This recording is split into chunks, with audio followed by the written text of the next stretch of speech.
നമസ്കാരം. ഇന്നത്തെ വീഡിയോ നമ്മൾ നോക്കാൻ പോകുന്നത് എൻഫേസ് മൈക്രോ ഇൻവെർട്ടർ എന്തുകൊണ്ട് ചൂസ് ചെയ്യണം over Geospark micro inverter. Okay, first point ഒന്ന് നോക്കിക്കഴിഞ്ഞാൽ ജിയോസ്പാർക്ക് ഒരു മൈക്രോ ഇൻവെർട്ടർ അല്ല.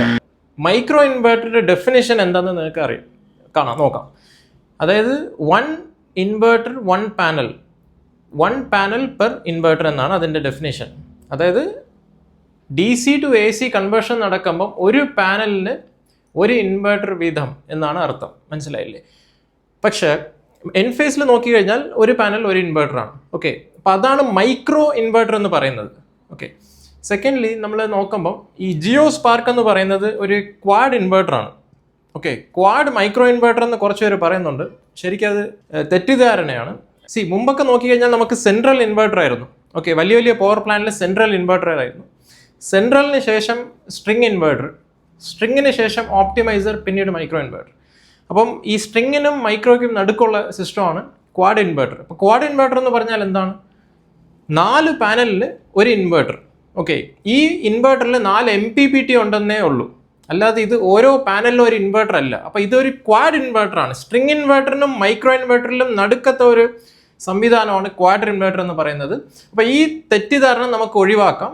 അപ്പം എൻഫേസ് എന്ന് പറയുന്നത് മൈക്രോ ഇൻവെർട്ടർ, ജിയോസ്പാർക്ക് എന്ന് പറയുന്നത് ക്വാഡ് ഇൻവെർട്ടർ, മൈക്രോ ഇൻവെർട്ടർ എന്ന് പറയല്. ഓക്കെ, സോ ഇൻവെർട്ടേഴ്സ് ബേസിക്കലി ഒരു പവർ ഇലക്ട്രോണിക്സ് ഡിവൈസസ് ആണ്.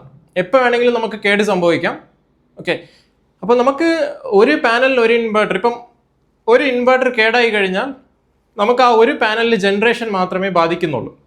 ഇതേ സമയം നമ്മൾ ഈ ക്വാഡ് ഇൻവെർട്ടറിൽ നോക്കുവാണെങ്കിൽ ജിയോസ്പാർക്കിൽ ഒരു ഇൻവെർട്ടർ കേടായി കഴിഞ്ഞാൽ 4 പാനലിന് ജനറേഷൻ ബാധിക്കുന്നുണ്ട്. ഓക്കെ, അതിൽ 4 MPPT ഉണ്ടെങ്കിലും മൊത്തം ഇൻവെർട്ടറും കേടായാൽ 4 പാനൽ ഔട്ട്പുട്ട് നമുക്ക് കിട്ടുന്നില്ല ആ സമയത്ത്. പക്ഷെ ഇവിടെ നോക്കുവാണെങ്കിൽ മൈക്രോ ഇൻവെർട്ടറിൽ ഒരു പാനലിൻ്റെ ഔട്ട്പുട്ടേ നമുക്ക് കുറയുന്നുള്ളൂ. ഇപ്പോൾ ഉദാഹരണത്തിന് 5 kW സിസ്റ്റത്തിൽ നിങ്ങൾക്ക് 10 പാനലുണ്ട്. ഓക്കെ, ഇവിടെ നമുക്ക് 10 പാനലിൽ നിന്ന് 9 പാനൽ പ്രവർത്തിപ്പിക്കാൻ പറ്റും. ഒരു പാനലിൽ ജനറേഷനെ കുറയുന്നുള്ളൂ. പക്ഷെ അവിടെ നോക്കുവാണെങ്കിൽ 10 പാനലിൽ 4 പാനൽ ഡൗൺ ആയിരിക്കും, 6 പാനലേ പ്രവർത്തിപ്പിക്കുന്നുള്ളൂ. അപ്പോൾ നമുക്ക് ഡിഫറൻസിൽ തന്നെ ആദ്യത്തെ ഡിഫറൻസ് തന്നെ നമുക്ക് ക്ലിയർ ആയിട്ട് മനസ്സിലാവുന്നുണ്ട് ഏതാണ് ഇൻഫീരിയർ ഏതാണ് സുപ്പീരിയർ പ്രോഡക്റ്റ് എന്നുള്ളത്. അടുത്ത ഡിഫറൻസ് എന്ന് പറയുന്നത് ഫ്യൂച്ചർ ഹൈബ്രിഡ് കൺവേർഷൻ. ഇപ്പം എൻഫേസ് മൈക്രോ ഇൻവെർട്ടർ സിസ്റ്റം നമുക്ക് ഫ്യൂച്ചർ ഹൈബ്രിഡ് ആക്കി മാറ്റാൻ പറ്റും, എളുപ്പത്തിൽ മാറ്റാൻ പറ്റും. എൻഫേസിൻ്റെ തന്നെ ഓൺ പ്രൊപ്പറേറ്ററി ബാറ്ററി ഉണ്ട്, സ്വന്തമായിട്ട് പേറ്റന്റഡ് ടെക്നോളജിയുള്ള AC കപ്പിൾഡ് സിസ്റ്റം റെഡി ആയിട്ട് അവൈലബിൾ ആണ്. അതുപോലെ തന്നെ സ്വന്തമായിട്ടുള്ള കൺട്രോൾ സിസ്റ്റം അവൈലബിൾ ആണ്. പിന്നെ ഒരു കാര്യം എന്ന് പറഞ്ഞാൽ മാക്സിമം ഇൻഡസ്ട്രിയിൽ എല്ലാവരും യൂസ് ചെയ്യുന്ന തേർഡ് പാർട്ടി BMS ആയിരിക്കും. എൻഫേസിന് സ്വന്തമായിട്ട് BMS വരെ ഉണ്ട്. ഓക്കെ, അപ്പം എൻഫേസിൻ്റെ ഓൺ ഗ്രിഡ് സിസ്റ്റം ഇന്ന് വെച്ച് കഴിഞ്ഞാൽ നാളെ അതിനെ ഹൈബ്രിഡ് ആക്കി മാറ്റാൻ പറ്റും. കുറച്ച് എക്സ്പെൻസീവ് ആണ്, ഡെഫിനറ്റ്ലി വില കൂടിയ സിസ്റ്റമാണ്, പ്രീമിയം സിസ്റ്റം ആയതുകൊണ്ട് വില കൂടിയ സിസ്റ്റം തന്നെയാണ്.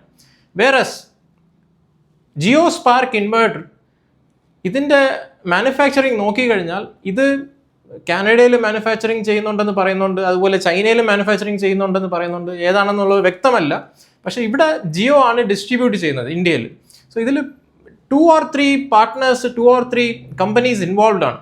ഓക്കെ, ഈ സിസ്റ്റം ജിയോസ്പാർക്ക് സിസ്റ്റം ഇന്ന് നിങ്ങൾ ഓൺ ഗ്രിഡ് ആക്കി വെക്കുന്നത് നാളെ ഹൈബ്രിഡ് ആക്കി മാറ്റാൻ പറ്റുമോ എന്നുള്ള ചോദ്യത്തിനുള്ള ഉത്തരം കിട്ടിയിട്ടില്ല. ഏറ്റവും ഇമ്പോർട്ടൻറ്റ് പോയിന്റ് വാറണ്ടി. ഇൻഡസ്ട്രിയിൽ മാക്സിമം അറിയാവുന്നവർക്ക് എല്ലാവർക്കും അറിയാം, എൻഫേസിൻ്റെത് 15 വർഷം, അതായത് ജനറൽ വാറണ്ടി 15 വർഷമാണ്. 15 വർഷം റീപ്ലേസ്മെൻറ്റ് വരെ ചെയ്യുന്നുണ്ട്. ഓക്കെ, ഇൻവെർട്ടർ കേടായി കഴിഞ്ഞാൽ ഈ 15 വർഷത്തിൽ എപ്പോൾ വേണമെങ്കിലും റീപ്ലേസ്മെൻറ്റ് ചെയ്യാൻ പറ്റും. ഈ 15 വർഷം വാറണ്ടി എന്നുള്ളത് നമുക്ക് അപ് ടു 25 ഇയേഴ്സ് വരെ എക്സ്റ്റെൻഡ് ചെയ്യാൻ പറ്റും, extendable up to 25 years. Okay, whereas നമ്മൾ ഈ ജിയോസ്പാർക്കിൽ നോക്കുവാണെങ്കിൽ 12 ഇയേഴ്സ് മാത്രമേ നമുക്ക് വാറണ്ടി വരുന്നുള്ളൂ. ഓക്കെ, ഈ 12 ഇയേഴ്സ് നമുക്ക് എക്സ്റ്റെൻഡബിൾ ചെയ്യാൻ പറ്റും, 25 ഇയേഴ്സ് വരെ എക്സ്റ്റെൻഡബിൾ ചെയ്യാൻ പറ്റും. എൻഫേസ് എന്ന് പറയുന്ന കമ്പനി 2007 തൊട്ട് ഇന്ത്യയിൽ പ്രവർത്തിക്കുന്ന ഒരു കമ്പനിയാണ്. ചെന്നൈയിൽ അവർക്ക് മാനുഫാക്ചറിങ് യൂണിറ്റ് വെച്ചിട്ടുണ്ട്. സാൽകോം എന്ന് പറയുന്ന കമ്പനിയായിട്ട് ടൈപ്പ് ചെയ്ത് അവർ തന്നെയാണ് മാനുഫാക്ചറിങ് ചെയ്യുന്നത്. ഈവൻ തോ എൻഫേസ് ഒരു അമേരിക്കൻ ബ്രാൻഡ് ആണെങ്കിലും ഇന്ത്യൻ ഹെഡ് ക്വാർട്ടേഴ്സ് ബാംഗ്ലൂരിൽ പ്രവർത്തിക്കുന്നുണ്ട്, വർഷങ്ങളായിട്ട് പ്രവർത്തിക്കുന്നുണ്ട്.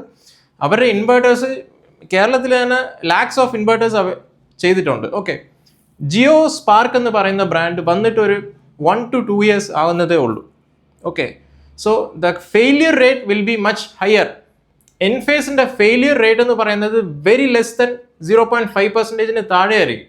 ഓക്കെ, ഓവറോൾ നോക്കുവാണെങ്കിൽ. അത് മാത്രമല്ല റിലയബിലിറ്റി വൈസ് നോക്കുവാണെങ്കിൽ കമ്പയർ ചെയ്യാനേ പറ്റത്തില്ല. ഞാൻ ഈ വീഡിയോ ചെയ്യുന്നത് തന്നെ ഒരു സാർ ചോദിച്ചുകൊണ്ടാണ്.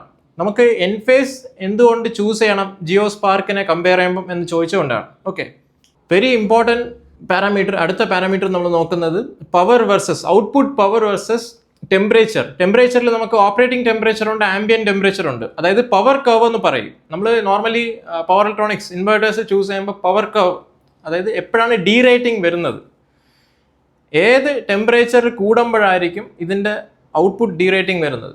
ഈ ജിയോ സ്പാർക്ക് ഇൻവേർട്ടർ നിങ്ങൾക്ക് സ്ക്രീനിൽ നോക്കിയാൽ അറിയാൻ പറ്റും. നിയർലി 60-65 ഡിഗ്രി സെൽഷ്യസ് ടച്ച് ചെയ്യുമ്പോൾ തന്നെ അതിന് 2000 ഔട്ട്പുട്ട് എന്നുള്ളത് കുറയാൻ തുടങ്ങിയിട്ടുണ്ട്. 1720, 1650, പ്രാക്ടിക്കലി ഈവൻ 1500 വരെ പോകുന്നുണ്ട്. 2000 എന്ന് പറയുന്നത് ഇപ്പം 4 പാനൽ കൊടുത്താലായിരിക്കും നിങ്ങൾക്ക് 2000 വാട്ട്സ് ഔട്ട്പുട്ട് കിട്ടുന്നത്, പവർ ഔട്ട്പുട്ട്. ഓക്കെ, പക്ഷേ ടെമ്പറേച്ചർ കൂടുന്തോറും ഇതിൻ്റെ ഡീ റേറ്റിംഗ് വെരി ഫാസ്റ്റ് ആയിട്ട് നടക്കുന്നുണ്ട്. വേറസ് എൻഫേസിൽ നിങ്ങൾക്ക് നോക്കാൻ പറ്റും, even up to 80-85, more than 85 degree Celsius വരെ ഡീ റേറ്റിംഗ് സംഭവിക്കുന്നില്ല എൻഫേസിൽ. ഓക്കെ, 65 ഡിഗ്രി സെൽഷ്യസിലൊക്കെ എൻഫേസിൽ ഡീ റേറ്റിംഗ് സംഭവിക്കുന്നതേ ഇല്ല. നിങ്ങൾക്ക് ഓൺലൈനിൽ തന്നെ നോക്കാൻ പറ്റും, ചെക്ക് ചെയ്യാൻ പറ്റും. ദാറ്റ് മീൻസ് നമുക്ക് പവർ ലോസ് വളരെ കുറവാണ്. ടെമ്പറേച്ചർ എന്തുകൊണ്ടെന്ന് പറഞ്ഞാൽ ഇപ്പം ഇനി ഒരു 5 വർഷം 10 വർഷം കഴിയുമ്പോൾ ടെമ്പറേച്ചർ കൂടി വരും. കാലാവസ്ഥ കൂടുന്നതുകൊണ്ട് ടെമ്പറേച്ചർ മാറുന്നതുകൊണ്ട് ടെമ്പറേച്ചർ കൂടി വരും. അപ്പം എത്ര ഒരു ടഫായിട്ടുള്ള കാലാവസ്ഥയിലും നമ്മുടെ ഇൻവേർട്ടർ ഔട്ട്പുട്ട് നല്ല രീതിയിൽ തരണം. ഓക്കെ, ഫൈനലായിട്ട് ചോദിക്കുന്ന ചോദ്യം, ഇപ്പം എൻഫേസിൽ നമുക്ക് ഇൻപുട്ട് ഈവൻ 670 വാട്ട്സ് 670 വാട്ട്സ് വരെ ഇൻപുട്ട് പാനൽസ് സപ്ലൈ ചെയ്യാൻ പറ്റും, കൊടുക്കാൻ പറ്റും. പക്ഷേ അതിൻ്റെ ഔട്ട്പുട്ട് കിട്ടുന്നത് 480 വോൾട്ടിലാണ്. ഓക്കെ, അപ്പം ഇത്രയും ഒരു പവർ ലോസ് വരുന്നുണ്ടല്ലോ. പവർ ലോസ് എൻഫേസിന് മാത്രമല്ല, ജിയോ സ്പാർക്കിനും വരുന്നുണ്ട്, ഇതുപോലത്തെ മൈക്രോ ഇൻവേർട്ടേഴ്സ് ഹോയ്മെയിൽസിന് വരുന്നുണ്ട്, ക്വാഡ് ഇൻവേർട്ടേഴ്സിലും വരുന്നുണ്ട്, സോളാർ എഡ്ജിലും വരുന്നുണ്ട്. സിമിലർ ആയിട്ടുള്ള എല്ലാ ടെക്നോളജിയിലും പവർ കർട്ടെയിൽമെൻറ്റ് സംഭവിക്കുന്നുണ്ട്. അതായത് ഇൻപുട്ട് പവറിനെക്കാളും ഔട്ട്പുട്ട് പവർ കുറവായിരിക്കും. 670 വാട്ട്സ് കൊടുത്താൽ നമുക്ക് മാക്സിമം 670 വാട്ട്സ് വരെ കൊടുക്കാൻ പറ്റും. ഇപ്പം 540 അല്ലെങ്കിൽ 580, 590 വാട്ട്സ് ഉള്ള പാനൽസ് നമ്മൾ കൊടുക്കുകയാണെങ്കിൽ മാക്സിമം ഔട്ട്പുട്ട് നമുക്ക് 480 വോൾട്ട്സ് ആയിരിക്കും കിട്ടുന്നത്.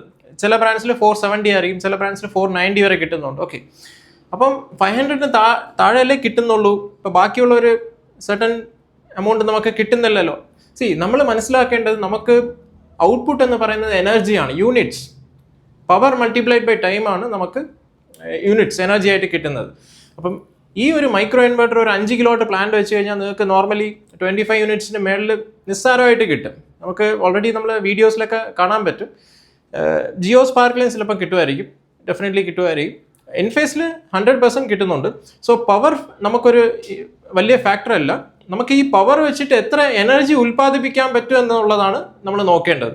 സോ ഇത് ബേസിക് ആയിട്ടുള്ള ഡിഫറൻസസ് ആണ്. ഇനി നമുക്ക് അഡ്വാൻസ് ആയിട്ടുള്ള ടെക്നിക്കൽ പോയിന്റ്സ് ഉണ്ട്, പക്ഷെ അതൊക്കെ നമുക്ക് കൺഫ്യൂഷൻ ക്രിയേറ്റ് ചെയ്യും. ഒരു കോമൺ ഓഡിയൻസിന് ആവശ്യമില്ലാത്ത പോയിന്റ്സ് ആണ്. ചുരുക്കി പറഞ്ഞു കഴിഞ്ഞാൽ നമ്മൾ ഐഫോൺ മേടിക്കുകയാണെങ്കിൽ ഐഫോണുമായിട്ട് കമ്പയർ ചെയ്യണം. മൈക്രോ ഇൻവെർട്ടർ മേടിക്കുകയാണെങ്കിൽ മൈക്രോ ഇൻവെർട്ടർ ആയിട്ട് കമ്പയർ ചെയ്യണം. ക്വാഡ് ഇൻവെർട്ടർ മേടിക്കുകയാണെങ്കിൽ ക്വാഡ് ഇൻവെർട്ടർ ആയിട്ട് കമ്പയർ ചെയ്യണം. ഐഫോണും സാംസങ്ങും ഒന്നുമല്ല. സാംസങ്ങിൻ്റെ ഫോണുമായിട്ട് കമ്പയർ ചെയ്യുക, ഐഫോണുമായിട്ട് കമ്പയർ ചെയ്യുക, ആൻഡ്രോയിഡുമായിട്ട് കമ്പയർ ചെയ്യുക. ഓക്കെ, അപ്പം ആൻഡ്രോയിഡ് ടെക്നോളജിയും ആപ്പിൾ ടെക്നോളജിയും നമ്മൾ കമ്പയർ ചെയ്താൽ ചിലപ്പം വന്നെന്ന് ആവത്തില്ല. സോ ബോട്ടം ലൈൻ ഇത് തന്നെയാണ്.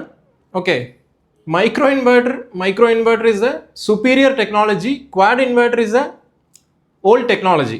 Okay.